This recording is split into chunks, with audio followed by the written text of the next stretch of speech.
పక్షులు వికృతంగా గాల్లో ఎగురుతున్నాయి. మరోవైపు సింహాలు కోపంతో గర్జిస్తున్నాయి. కోతులు పండిన పళ్లను విచ్చలవిడిగా పాడు చేస్తున్నాయి. ఏనుగులు చిన్న జీవాలను భయపడుతున్నాయి. ఇలా ఎవరికి నచ్చింది వాళ్ళు చేస్తూ గందరగోళంగా ఉంది. అది రాజు లేని ఒక అడవి. అవును, ఆ అడవికి ఒక రాజు, ఒక సరైన పరిపాలన లేదు.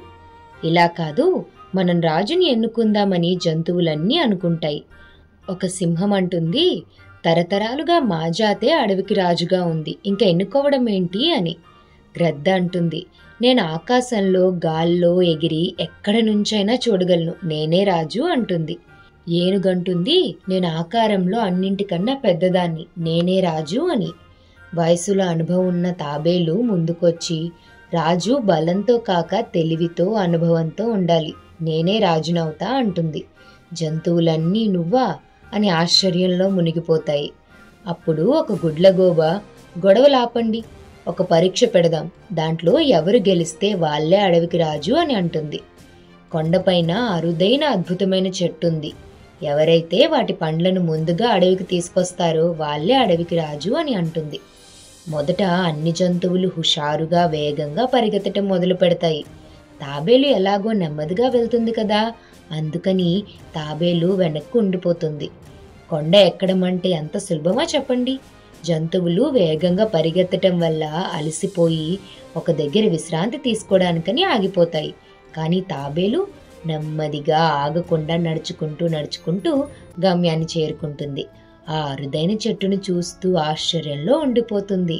చెట్టు పండును నోట్లో పెట్టుకుని తిరిగి అడవికి దారి తీస్తుంది. తాబేలే కదా మరి ఆ పండుని తీసుకొచ్చింది. అడవిలో జంతువులన్నీ తాబేలును చూసి మొదట ఆశ్చర్యపోతాయి, నమ్మలేకపోతాయి. షరతు ప్రకారంగానే తాబేలుని అడవికి రాజును చేస్తాయి. జంతువులన్నీ తాబేలుని పొగుడుతూ ఆ ఘట్టంలో ఉత్సాహంగా పాల్గొంటాయి. తాబేలు రాజయ్యాక జంతువుల దగ్గరికి వెళ్ళి వాటి సమస్యలను అడిగి తెలుసుకుని మరీ పరిష్కరిస్తుంది. కోతి తన ఆహారం కుందేలుతో పంచుకుంటుంది. సింహం, జీబ్రా కలిసి ఒకే కొలనులో నీళ్లు తాగుతూ ఉంటాయి. ఒకప్పుడు గందరగోళంగా ఉన్న అడవి ఇప్పుడు తాబేలు పరిపాలనలో ప్రశాంతంగా ఉంది అనడానికి ఈ సంఘటనలే నిదర్శనం. కుట్టి ఫ్రెండ్స్, మన తాబేలు పరిపాలన ఎలా ఉంది? బాగుంది కదా. నిజమైన నాయకుడు జనాల్లోకి వెళ్ళి వారి సమస్యలను తన సమస్యలు అనుకుని పరిష్కరించాలి. మీకు నచ్చిందా మరి తాబేలు పరిపాలన? కామెంట్ చేసి చెప్పండి.